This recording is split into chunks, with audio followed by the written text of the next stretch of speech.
welcome, greetings. So today we'll finish with our exploration of the five precepts, at least in this gathering. I very much hope that this has been inspiring to people to undertake some mindful attention to the ideas in these precepts, if not the precepts themselves, but certainly consider making these commitments to explore non-harming action in our practice as a support for practice, and take them out into the world. May they benefit all beings. Today we'll talk about the fifth precept. I joked yesterday that it was appropriate for Friday because this is the precept that warns us against, or that's the wrong phrasing, encourage us to abstain from intoxicated heedlessness. We'll talk about what that means after we sit together. But in the joking manner, or lighthearted manner, I hope I've conveyed also that this practice of five precepts can be taken on with a light heart, with a smile, almost with a sense of play. It's an opportunity to find out how we show up in the world, and really it's a way to let our strengths, our natural and authentic capacities for doing good emerge by clearing away some of the harmful activities we engage in or that we're tempted to engage in. So let's meditate to start with. Prepare our minds for the Dharma with a half-hour sit. Find yourself into your meditation posture. We've emphasized earlier this week in the guided finding some balance, or it's actually not finding balance, searching for balance, cultivating balance, as much as noticing the balance that's there when we bring our attention inward and downward, from the outside world to this inner life, from the head to the heart, from the heart to the body, balancing and rebalancing again and again. The tightness, the wrapped upness of the mind in thought with the stillness that's available here with the breath, the here-ness and now-ness of our experience that's in the center of things along with the breathing. Today we'll spend a little bit more time than we have with connecting with the breath. So we can do it in this way. Today, in this meditation, when we do this activity that strengthens our mindfulness of redirecting attention back to the center of things, back to the ground, back to our rootedness here now, using the breath most commonly as an anchor, as a way to recenter, we can notice how the mind connects with the breath and with the qualities that are inherent in the breathing in ways that let a little bit of the breath's natural characteristics and qualities rub off on the mind, if you will.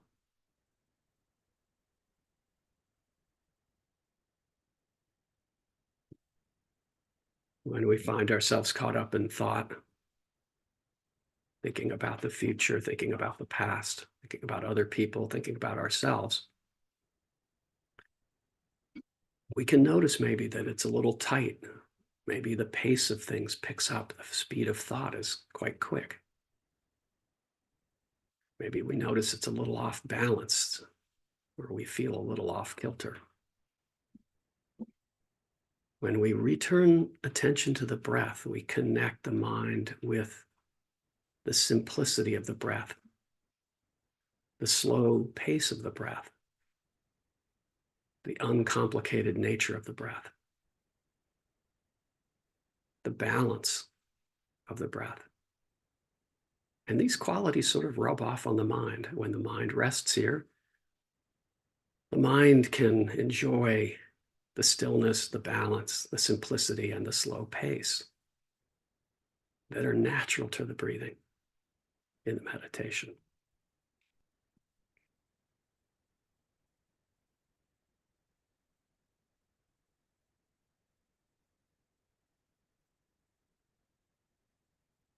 when the mind gets sort of tight, caught up around a thought, something that's got to be done today, something that was done or maybe left undone yesterday,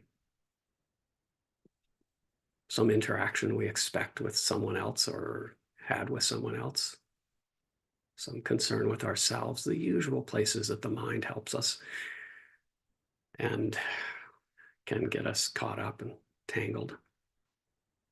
When we open back up to the breathing in the middle of things, bringing the breathing back to the center of attention, to the foreground, we can notice the mind connecting with other aspects of the breathing. The breathing doesn't need to plan the next breath. The breathing seems to be extremely confident in this breath, right here, this one, and now this one. Breath doesn't concern itself about the breath 5 or 10 breaths ago, that it wasn't good enough, wasn't adequate, fell short, should have been better. No, the breath is just right here. The breath doesn't criticize itself for being as it is. The breath doesn't aspire to become a master breather. So, again, a lighthearted, playful way of recognizing that when we bring attention back to the breathing, we can connect with all these wonderful qualities of the breath. And they're just natural to the breath. We don't have to do anything except for make the connection. Keep reintroducing the mind to this place of rest in the breath. And just let those good qualities of the breathing, slow, steady, confident, here and now, balanced, simple, just let those rub off on the mind. The mind likes this. The mind enjoys this rest.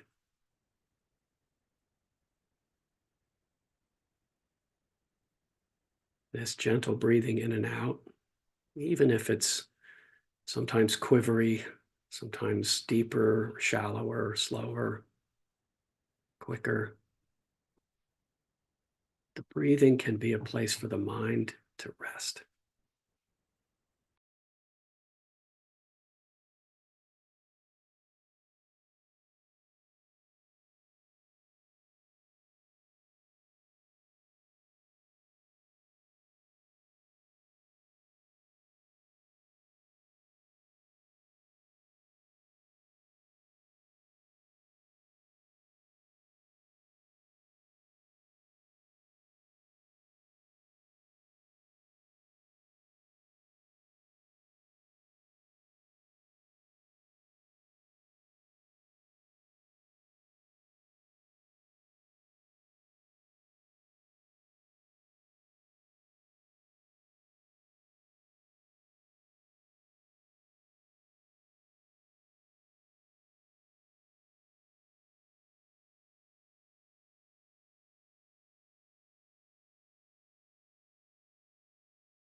So as we reconnect again and again with the here and now by way of connecting, introducing and reintroducing the mind with the simplicity, the slow pace, the balance of the body, of the breathing, we can make this a point of departure for dedicating the merit of our practice today. Can we share some of the ease and calm that comes to us in the meditation with others? Can we lean into a heartfelt wish that others benefit from the practice, knowing that when others benefit, we also benefit?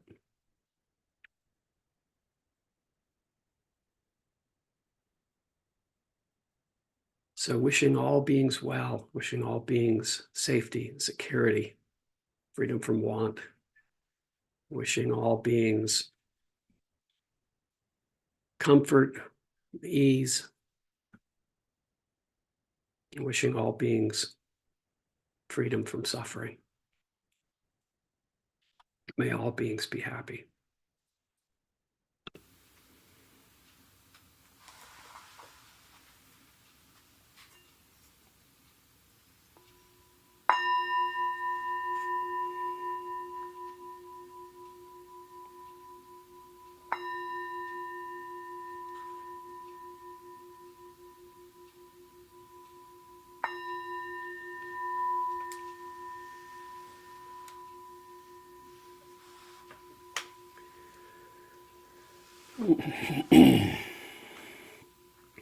Welcome again, everyone. Greetings, and thank you for this week of practice together. Appreciate you including me in this wonderful community.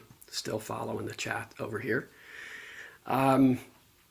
Today we'll bring our exploration of the five precepts to a temporary conclusion, because I fully hope that you'll continue making these commitments to avoiding harmful activity, that you'll make these part of your regular practice. I think another thing that makes them distinct from commandments is that they're fun to work with, actually. They're freeing to work with, and so that can make them quite enjoyable to work with. Before I jump into them, several people asked last time, and I mentioned it. I mentioned it, sorry, looking at the chat, because several people asked, where do I teach? And this gives me an opportunity to tell you, if you don't know already, about some other offerings of IMC, because that's where I teach. IMC and affiliated organizations. I teach occasionally in IMC's year-round Eightfold Path program. If you don't know it's out there, check it out. Opportunity to work through the steps of the Eightfold Path over the course of a year. Coming to a close now, begins again late summer. Keep an eye on the IMC website. I teach at IRC, the retreat center. And be aware on the IRC website that there are new listings for what we're calling off-site retreats offered by a new group of IMC teachers and teacher trainees over the next couple of years. All sorts of different kinds of retreats that allow us to expand outside of the IRC format and accommodate many more practitioners than can be accommodated at IRC. And then I also teach with others through the Sati Center. And there I teach with colleagues you may know. Diana Clark, Kim Allen, Ying Chen, and I have taught for several years now, ongoing series of study and practice courses, with more coming up this summer. We also teach a retreat together.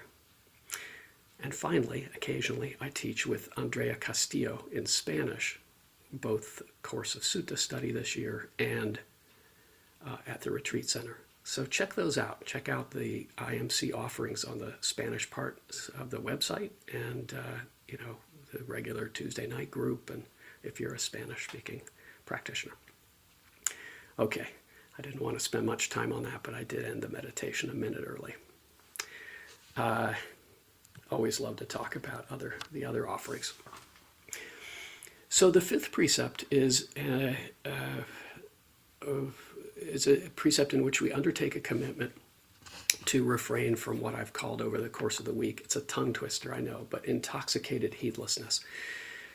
I found myself liking this phrase because I think it brings attention to the challenge of this precept, rather than, again, a commandment or a rule to not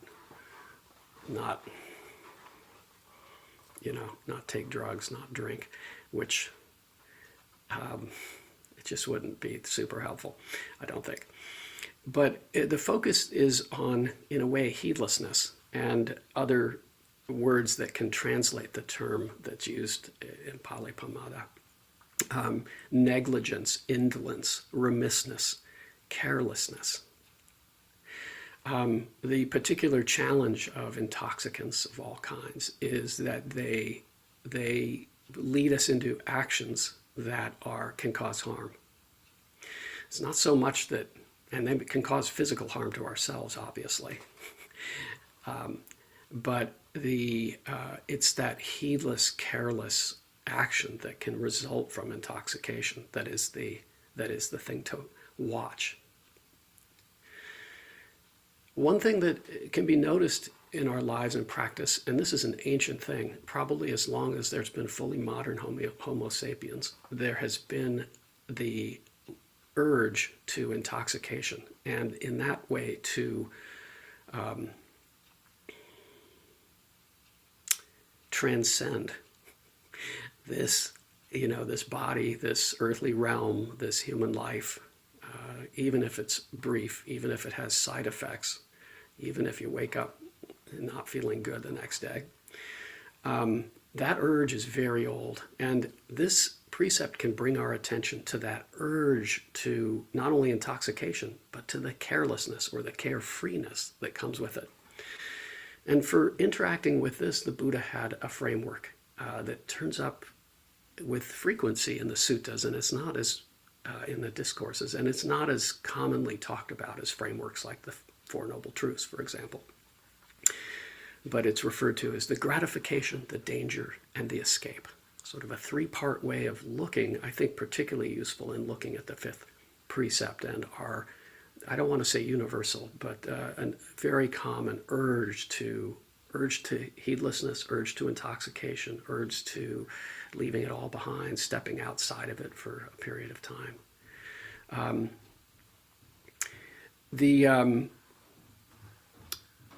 The idea there is just that in the things we use as intoxicants, and again, the prescription is very specific in the language. Actually, it's not that specific, but it calls out fermented beverages, distilled beverages, and other substances, maja, other substances that intoxicate and can lead to heedlessness.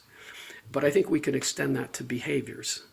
Gambling, binge shopping, retail therapy, binge watching friends. There can be a lot of different ways that we seek to step outside our suffering or to distract ourselves. And that's the tendency to watch.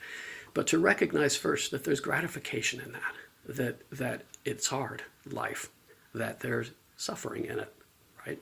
As we know from the First Noble Truth, that this unsatisfactoriness and the challenge of living in a world of impermanence and unreliability of experience, it gets to us, and it causes stress that we would like to relieve. And we look to all sorts of ways of doing this. Some are healthier, some are more skillful than others.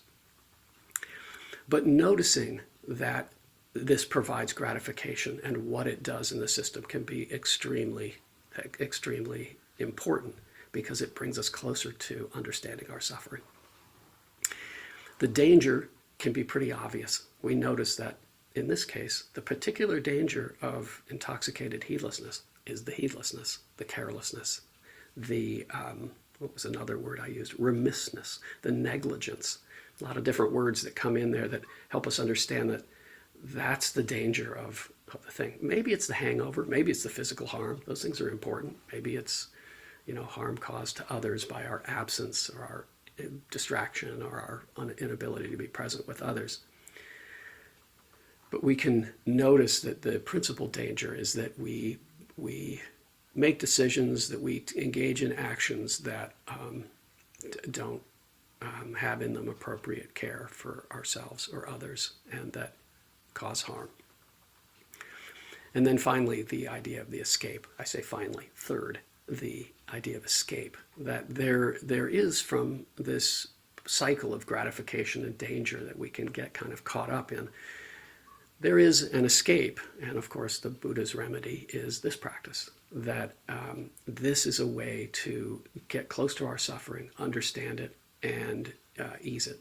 And that this is a way out. And it doubles back on itself, as so much practice does, that this way right here, even meeting together and practicing together, this way right here helps address the gratification we find in intoxicants and the danger of getting caught up in them.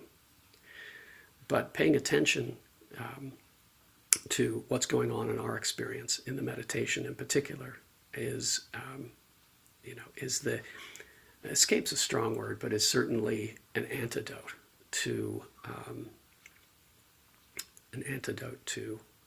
the intoxication that leads to harmful heedlessness. So 2 thoughts for the day. I'm going to say a few things and then just spend a couple minutes summarizing. So going a little bit more quickly through the 5th precept than we did with precepts 2 through 4. We did do a little intro with the first precept, but wanted to summarize a little bit at the end. So here's a couple thoughts for the day. One of the most useful ways that has worked for me in working with the 5th precept is a practice known as urge surfing. Urge surfing. Some of you are probably familiar with this. Again, not much original here. The recognition that strong emotions, including something like the temptation or the urge to become intoxicated, to lead, to step outside this human life for a brief moment or a period of time through a unskillful activity, usually lasts for 90 seconds, right? Any strong emotion typically peaks like the crest of a wave in 90 seconds. And this is a practice of riding out that wave as a surfer would. I don't surf, so the metaphor is a little lost on me, but I have watched surfers. I get the idea that a wave has a crest, and if you can wait through it, recognizing, fully present with it, noticing it happening after a fairly brief time, which can be a difficult and painful time, urges recede, and it can be an opportunity to watch urges come and go. I think it can be really useful to watch the urge. I have, for many years, I used to enjoy a cold, I hope I'm not oversharing here, a cold beer in the afternoon. And I've been very grateful for the explosion of all sorts of non-alcoholic brews of quality in the last, 10 years.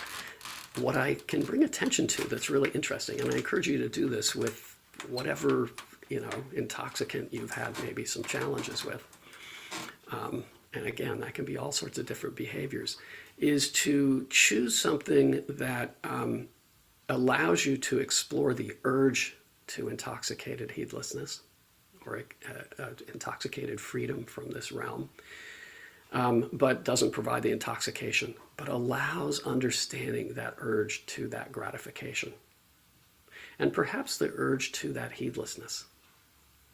It can bring us very close to our suffering. What is it that I want relief from? Oh, it's this. It's this. And it allows us to be close with that instead of papering it over or balancing it with good feelings or all the sorts of things that these kinds of intoxicants, behaviors, and substances alike can bring us. So use it as an opportunity to get close to yourself, to use the practice to get intimate with your experience, including the urges that a lot of times we look away from. We don't really want to know them. And this practice encourages us to get close to that stuff, step in it, know ourselves, know that suffering, get close to it, pay attention to it, learn from it. So anyway, think about that Friday night. So a little bit of review may be useful in the closing minutes. Engaging with these teachings, with this teaching of the precepts, as I kind of discovered for myself in talking with you yesterday, is interesting, in part because the abstaining from these things is so freeing that it does support practice to engage in leaving something behind. Maybe that should be no surprise. It should be no surprise to me that letting go is freeing. But it's interesting that this is what the precepts are about. They're another way of letting go. They're another way of inclining the mind towards simplicity. And particularly, something that sort of come to me this week is when we let some of these behaviors go, one of the beauties of the commitment to abstain or refrain from harmful actions is that it's not an injunction to do the opposite, right? It doesn't say, these precepts don't say engage in skillful speech, engage in giving, engage in protecting life, helping life thrive, engage in loyal sexual relationships, or engage in sobriety. They don't say engage. What they do is leave room to see what emerges in our practice, right? Because the freeing that happens is very individual and has as many variations as there are people here today and people who practice. What we do is we clear those unskillful activities out of the way. We get out of our own way.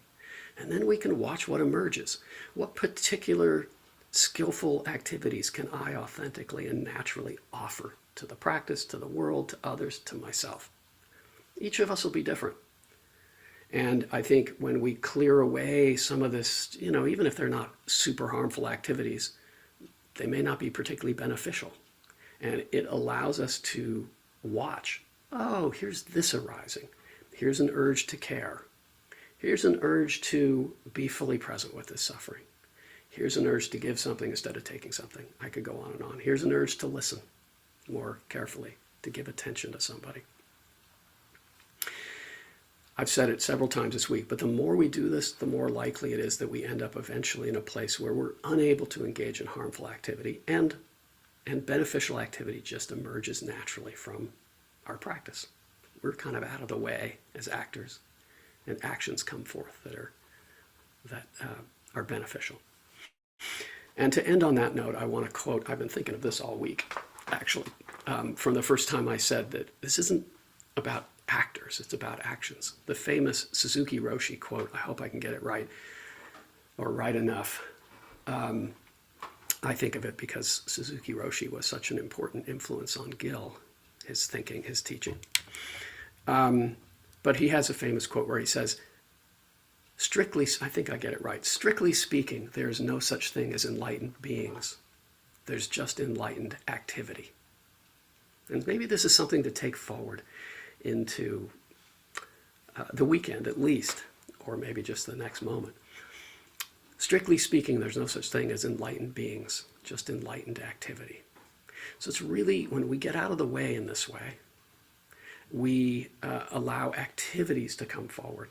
When we bring attention to our activities and stop beating ourselves up for being bad, being not perfect actors, we allow this free emergence of activities that support us, support our practice, help ourselves, help other beings. So with that in mind, a general dedication of merit for our practice this week. So much appreciate you allowing me to share the Dharma with you in this, kind of unusual way for me, where I can't see anybody. I know you're out there, love the chat. I'll be back probably sometime, I think, in July to again sit in for Gil. And I look forward to that very much, having done this now this week. So take care. I'll let the chat run for a while and follow that after we sign off. But take care, all. Have a wonderful weekend. And may our paths cross again soon. Take care.